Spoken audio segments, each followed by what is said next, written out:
Hello viewers, welcome back to my channel FB food box recipe. কেমন আছেন? আমার ভিডিওগুলো কেমন লাগে? আপনারা তো জানান না আমার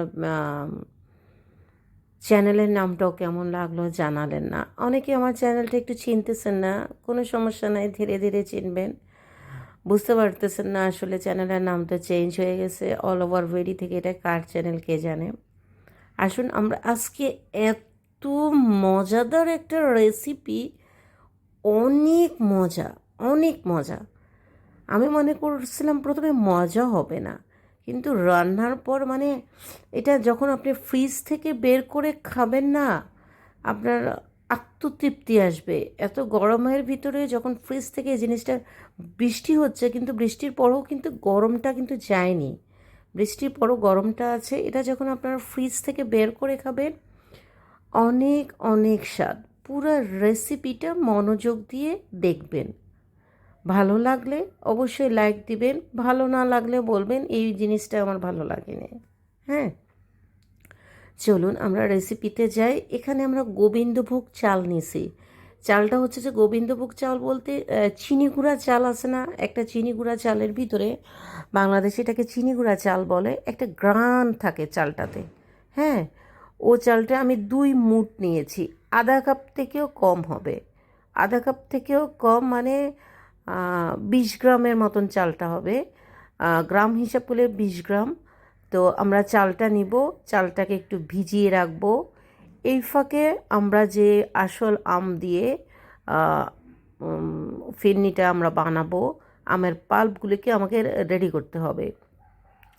আমকে উপর থেকে ছিলে নিতে হবে না, আপনি এভাবে আমটাকে কেটে এভাবে করে নিয়ে ফেললেই চলে। হ্যাঁ, তো এরপরে তো আমরা চামড়া থেকে এমনিতেই আম খেয়ে ফেলি, এটা কম বেশি সবাই খায়, আমিও খাই। তো ঠিক আছে, তো এরপরে আমরা এটাকে গ্রাইন্ড করে বানিয়ে নেব, পাল্প বানিয়ে নেব।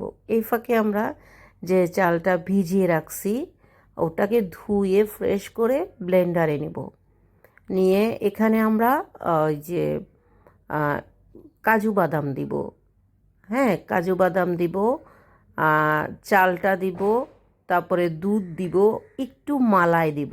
মালাইটা দেখাতে আমি ভুলে গেছি, ভিডিওটা স্কিপ হয়ে গেছে। আপনারা চাইলে মালাই দিতে পারেন, এটা আপনার পছন্দ, নতুবা না, মালাইটা দিলে অনেক মজা হয়। আর দুধ পাউডার দিব।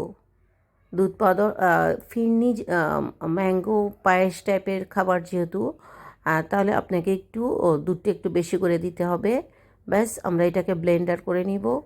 এই ফাঁকে আমরা 1 কিলো দুধকে, আমি 1 কেজি দুধকে আধা কেজি পরিমাণ করে নিছি।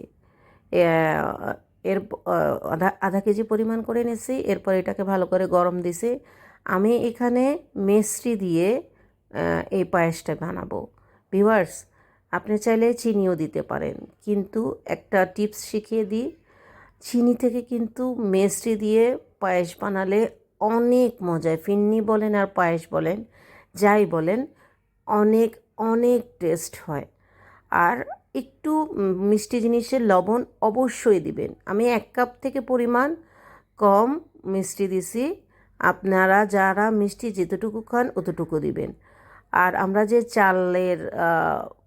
চালটাকে একটা চালের একটা লেয়ার বানিয়ে নিয়েছি, চাল, বাদাম আর মালাইয়ের, ওই ওই জিনিসটা আমরা আস্তে আস্তে আস্তে আস্তে দিবেন, একসাথে দিয়ে দিবেন না, তাহলে দলা পেকে যাবে। স্লোলি স্লোলি করে আস্তে আস্তে করে ওটা দিয়ে দিবেন। দিয়ে ওটা চালের ভিতরে দিয়ে কন্টিনিউয়াসলি রান্না করতে থাকবেন। ভিউয়ার্স, এই পর্যায়ে আপনারা চুলার কাছ থেকে সরে যাবেন না, মিডিয়াম থেকে অল্প আছে, কারণ চালটা সিদ্ধ হতে হবে, অল্প আছে আপনারা কন্টিনিউয়াসলি নাড়তে থাকবেন, একদম অল্প আছে। নাড়তে নাড়তে ফেন্নিটা সুন্দর করে হয়ে যাবে। আর এই ফাঁকে আমি একটু স্বাদের জন্য, একটু বেশি টেস্ট হওয়ার জন্য আর একটু দুধ পাউডার দিয়েছি। ভিউয়ার্স, ফিরনিটা এত মজা হয়েছে, আলাদা একটা স্মেল, আপনার কাছে মনে হবে যে আপনি কোনো বাবুর্চির হাতের খাবার খাচ্ছেন। এভাবে রান্না করে অবশ্যই অবশ্যই দেখবেন।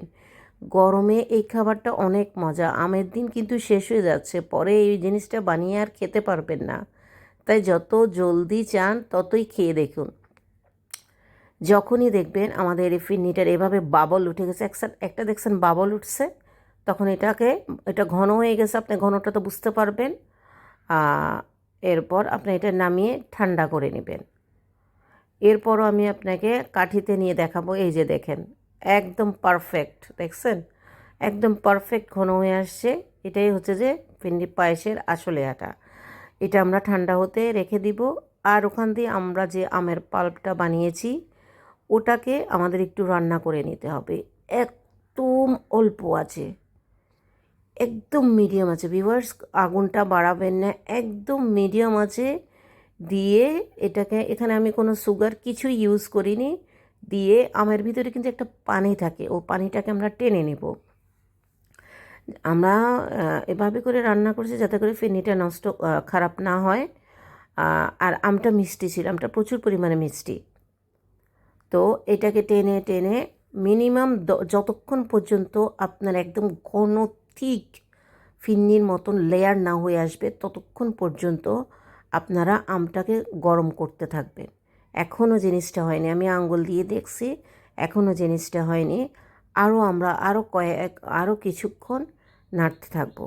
নাড়ার পরে যখন একদম ঘন হয়ে আসবে তখন গিয়ে আমরা এটা নামিয়ে ফেলবো। নামিয়ে দেখতে থাকুন। আর ভিউয়ার্স, ভিডিওগুলো ভালো লাগলে অবশ্যই একটি লাইক সাবস্ক্রাইব করতে ভুলবেন না। আর ফিরনি যেখানে রান্না হয় সেখানে খেজুর ছাড়া কখনোই চলে না। খেজুর, বাদাম এবং কিশমিশ, এই দুইটা জিনিস অবশ্যই অবশ্যই আপনাকে, আমরা ফিরনিতে প্রচুর পরিমাণে খেজুর খাই, আপনারা চাইলে দিতে পারেন, না চাইলে নাই, এটা আপনাদের পছন্দ। আর আমের ভিতরে আমরা যেহেতু এটা ম্যাঙ্গো দিয়ে বানাবো তাহলে এখানে আমের পরিমাণটা তো আমাদের একটু বেশি দিতে হবে। আমরা এটা আবার সাজানোর জন্য আর ফিরনিতেও কিছু দেওয়ার জন্য কিছু ম্যাঙ্গো কেটে নিব। সেম প্রসেসিংয়ে আপনারা কেটে নেবেন। আপনাদের কোনো আমকে ছিলে ছিলে কাটো, এতটা কষ্ট করার দরকার হবে না। আসুন, আমাদের ফিরনিটা ঠান্ডা হয়ে গেছে, আমের রসটাও ঠান্ডা হয়ে গেছে, গরম ছিল। এখন আমরা এখানে অল্প অল্প করে যতক্ষণ পর্যন্ত কালার না আসবে, একটা সুন্দর মিশ্রণের কালার না আসবে ততক্ষণ পর্যন্ত আমরা এখানে এটাকে মিক্স করতে থাকব। ভালো করে খেয়াল করুন, এটা ঠান্ডা হওয়ার পর আপনারা মিক্স করবেন, গরমের ভিতরে মিক্স করেন না, তাহলে পানিটা ছেড়ে দিবে। তো আস্তে আস্তে মিক্স করে নিব। এরপর সাজানোটা তো আপনার পছন্দ, কিছু পিস করা আমও আমরা এখানে দিয়ে দিব, আর বাকিগুলো আমরা রেখে দিব। পুরো রেসিপিটি দেখতে থাকুন আপনারা। আর রেসিপিটি যদি ভালো লেগে থাকে অবশ্যই একটি লাইক সাবস্ক্রাইব করতে ভুলবেন না। প্লিজ প্লিজ, একটা কথা ভিউয়ার্স, অবশ্যই অবশ্যই আপনারা এই খাবারটা বানিয়ে খেয়ে দেখবেন। এই গরমে এটা আপনার খেতে যে কী পরিমাণ মজা লাগবে, আপনারা বানিয়ে না খেলে বুঝবেন না। অবশ্যই অবশ্যই বানিয়ে খাবেন।